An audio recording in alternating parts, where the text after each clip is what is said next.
Hello everyone and welcome back to Crater City. Here we are at our in progress still large work in development witch hut spawner, which has produced quite a few witches, and I've added a few little tweaks to it of late, although I'm not entirely sure how that's affecting the spawning. I've also lit up a whole ton of caves underneath this, so I've still got a few more to go, but who knows.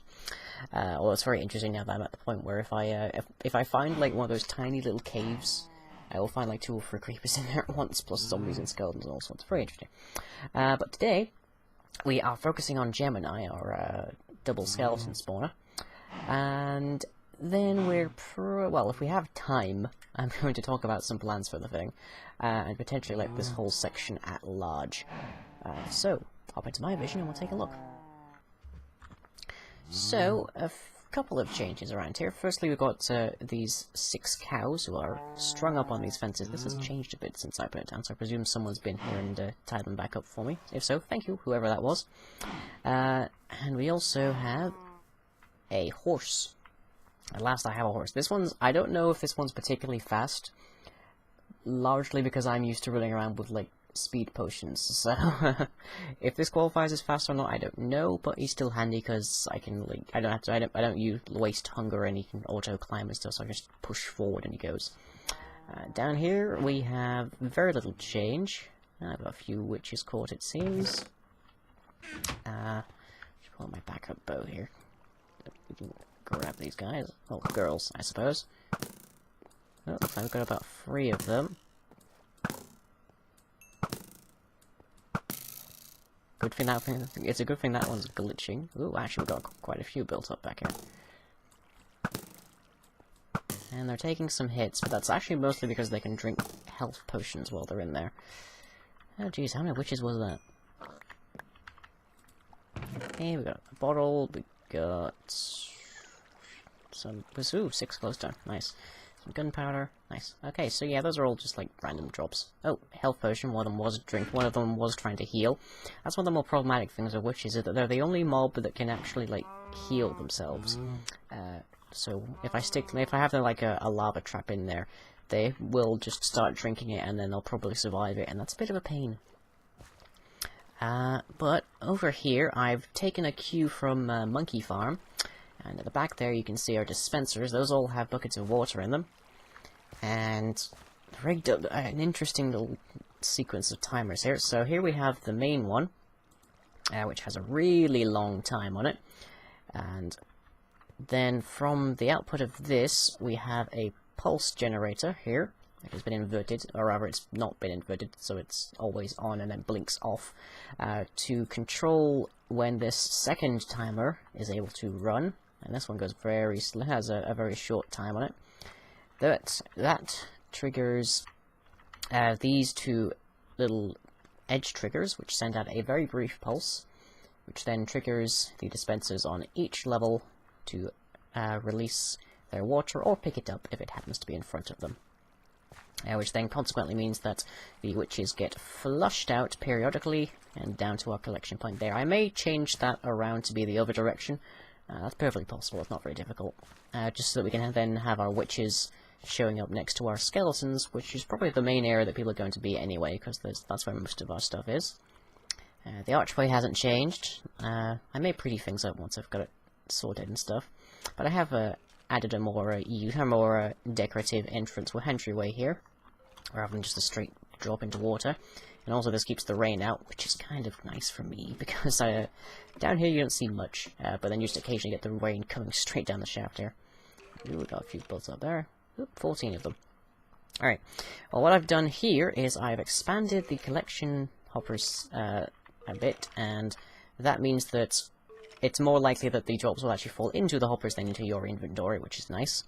It then goes around the back here, through these sorters for bows and arrows. Yeah, that's a problem right now. This is temporary, I'm going to shift this around a bit. And then just anything else goes into these 2 chests, which I recently had to try and combine these bows a fair bit, because it mostly just gets full of bows, because I can't filter any of these items. Because bows don't stack, hats don't stack, vests don't stack, trousers don't stack, boots don't stack, so they just have to be collected all at once in the same stuff. But, along with that, Vexy stopped by to do some enchanting, and she noticed that this was incomplete. It wasn't going to level 30. It does now, I believe. Yeah. So she very kindly brought along a few more bookcases, and she arranged them, I think, in a mimic of how things are at the Falar Inn, with its static enchanting station, but I've put them into the right place now, so everything works perfectly, and this thing is complete. And this is a design by Izuma Void. That's how it's pronounced. It begins with an X, which is kind of annoying. But he made a design for a very compact and very efficient enchanting station, which also works if you're particularly low on materials. And the way it works is you've got these 5 levers, which are all reachable from this position. And if you hit them, it lifts one. It lifts one, usually one. The back one here lifts 3 blocks, which block off the bookcases and reduce the level. So if I just hit those 2, we've gone from 30 down to 14, and you can use it to fine-tune things quite a bit. So there's 26, and if I hit that one, it's now down to 20, and all sorts. So yeah, you can use that as a really handy way of getting precise levels of enchanting, which is very nice.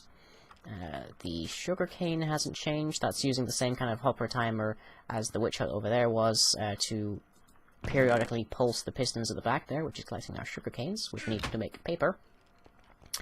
And then over here is the work in progress that we're going to be covering today, which is the leather farm. Now, if you remember those 6 cows from over there, they're going to be stood behind here, and you'll come through with some of the wheat that you can grab from over there, and you'll breed them.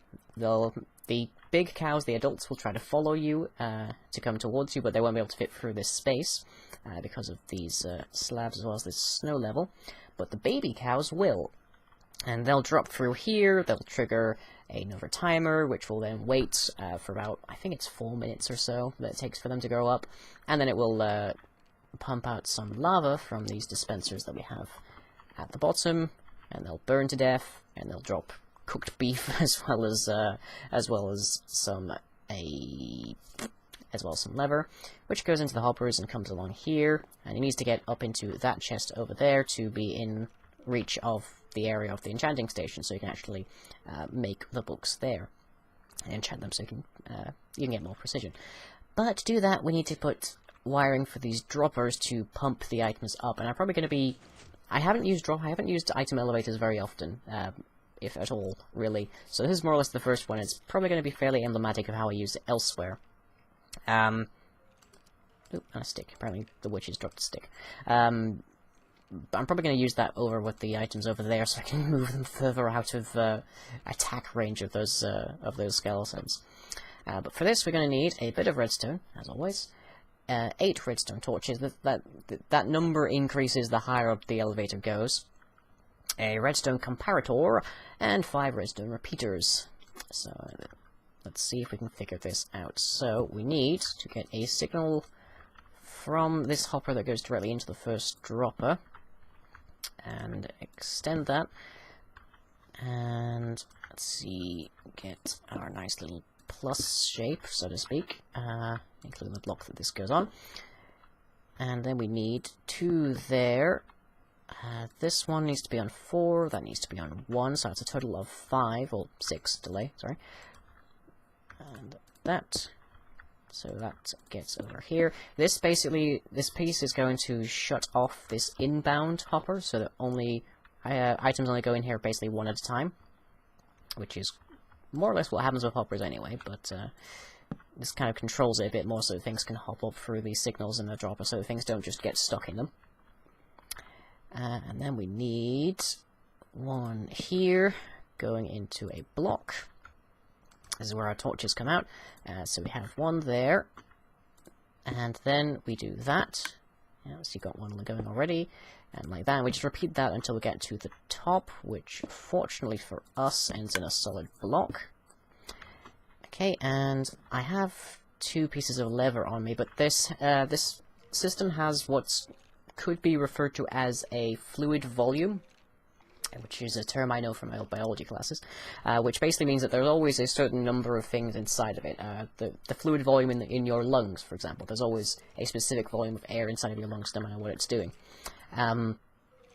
And that happens in every other dropper, so you end up with an item in both of these. So if I give that a shot...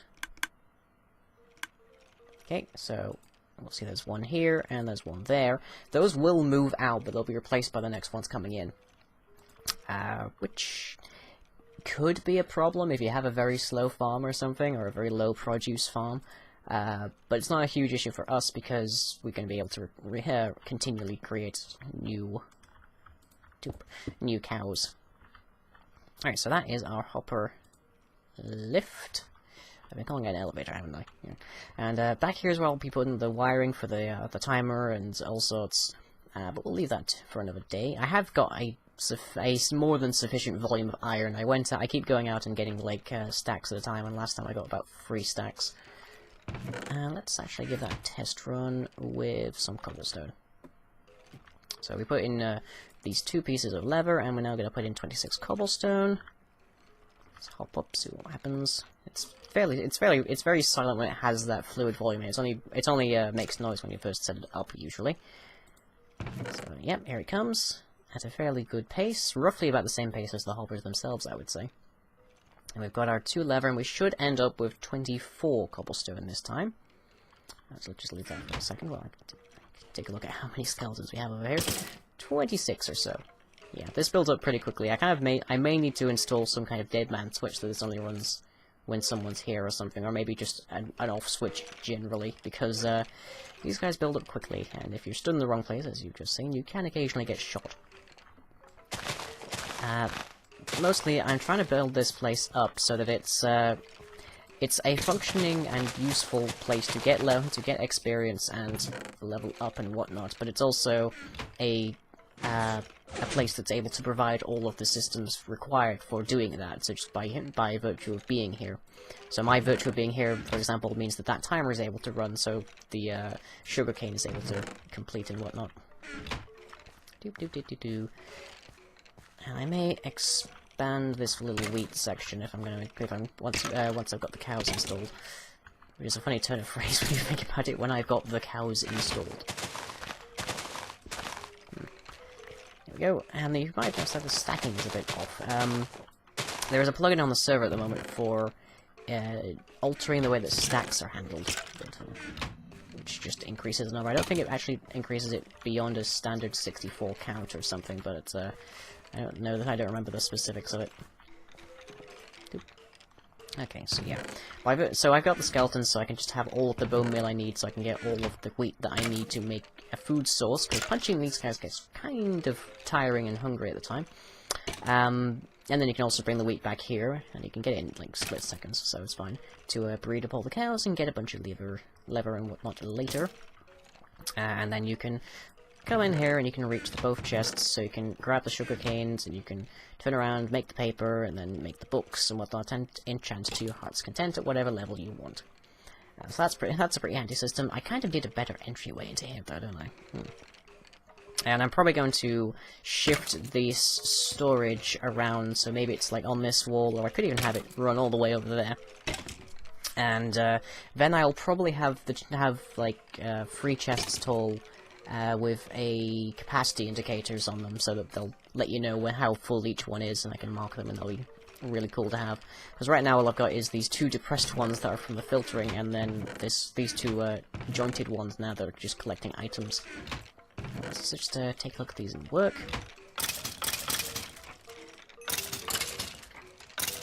Okay, so I'm getting XP quite happily. I'm using a stone sword because these guys come down with about a full heart, and I can only deal with like half of a heart with a punch. And I did try lowering it further, or raising the height of the arch, but that just had detrimental effects that they would just more often than not crash and die. And there goes that sword, but I have... Whoop, nope, there it is. There goes that sword, but I have more. One thing I might install around here as well is a small potion maker to brew splash healing potions, because we've got the witches right next door, and they do drop healing potions occasionally, as you saw.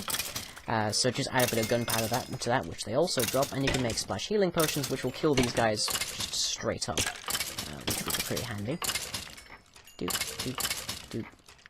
Unfortunately, though, you can't stack potions, so that's another thing that I can't sort.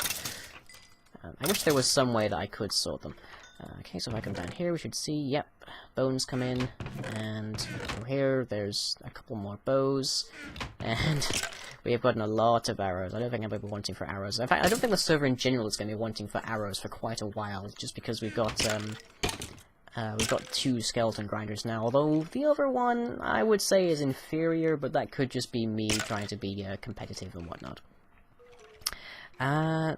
So, let's see, I've already shown you the wiring for, oh boy, it's nice. That's something else I need down here, it's like a bed or something. I've already shown the wiring for the witch hut. The witch hut, I need to automate, definitely. But I kind of want to get the rates up on that soon first. And then I can figure out what I want to do with it. Doop. I also need to sort out the torch placement around here. A lot of the places on Crater City at the moment are being just... what would the word be? Shotgun lit up. Just people just like running around, finding a dark spot and plonking a torch, and it's not remotely the most attractive of ways, nor is it the most efficient. So I'm going to try and work out what the optimum placement of torches is, not like how I did with the raft lamps. So over at the Monroeville Mall on Chaosville, and just see if I can clear the place up a bit, because I need to make sure this place is mob free, so that at night it's not eating up the spawns of this witch. Of the witch hut. Do we have any more? Nah. They kind of spawn sporadically at the moment, so which leads me to believe that there's something underground that they're spawning in. But whilst, when this comes out, that is to say this video, I should be in the middle of Insomnia Gaming Festival down in Telford, otherwise known as Minecraft Expo UK and whatnot. So, if you are watching this then, if you come down to the meeting zone at around noon, that's what I'm aiming for. I can't specifically promise I'll actually be awake that early, especially since I found out the batteries in one of my alarms is dead today. But if you pop around to the meeting zone around noon o'clock, there's a funny time, you should be able to find me. I'll probably be wearing one of my interesting hats, and I'll almost certainly be wearing a blue jacket. So if you catch me then, and you've seen this video, then your keyword is Jabberwocky. So if you see me, tell me Jabberwocky, and I will know that you've watched this video. Now, I don't know whether I'll be able to provide you with any kind of prize for saying that, but it'll be interesting to see how many of you exactly have actually seen this video then. See how many people are watching my videos live, so to speak, in the middle of the convention. I probably will not be able to. In fact, I'm going to be pretty much cut off from the internet at all. Well, entirely, I should say, purely because I'm sleeping in a tent. So that's going to be interesting. I haven't slept in a tent in... oh god, must be something like 5 or 7 years. And the tent that I'll be sleeping in I haven't used since the last time my family and I went to France, which is definitely over 10 years ago. I might have been somewhere around 16 at the time, which would be about 7 years ago. But yeah, it's been a long time since I've been camping, but it's not something that I mind too much. It usually provides a fairly isolated and cramped location, which is fairly okay for me. I think it's something that people with autism or Asperger's in general like, is confined locations. There was one particular Asperger's syndrome sufferer whose name I really should remember, but I can't, I'm afraid. But she developed something called the Hug Box, which basically was a little mechanical thing that would enclose her and simulate the sound of a heartbeat, I think, at points, but that apparently helped her calm down quite a bit, which is sort of just, I wouldn't say, proves my point would be the phrase here, but backs up my claim at the moment. So that's interesting. So yeah, I'm fairly okay in like a small tent, which is good, because that's all I have. I'll be there with the 8-Bit Monkey and Sneaky Magoo from the World of Madness server. Both of whom are friends of mine from university, so you'll probably see me wandering around with 2 large, heavier-than-me dudes, although, granted, being larger than me makes being heavier than me fairly easy. And and I probably will stick out like a sore thumb. If I'm not in them, I will probably not be amidst a large crowd, because crowds like that make me very uncomfortable. And you will probably not see me at a bar because I'm teetotal and the environments there just don't sit well with me. And you're probably beginning to wonder why the hell am I going to a convention, but I'm going to a convention to see you guys and to catch up with some friends of mine and potentially hang out with a few people that I could give my my business card and whatnot to network. That's one of the main things that content producers go to conventions for, is just to network. But we'll see how that goes. Or rather, I'll see how that goes, and you'll see the consequences thereof. But that's it for today, so I shall catch you all next time. If you enjoyed this video, be sure to leave a like and or a favourite. Follow me on Twitter and subscribe to be notified of future updates. You can also check out the website where most other content is uploaded. That's all for now, catch you later.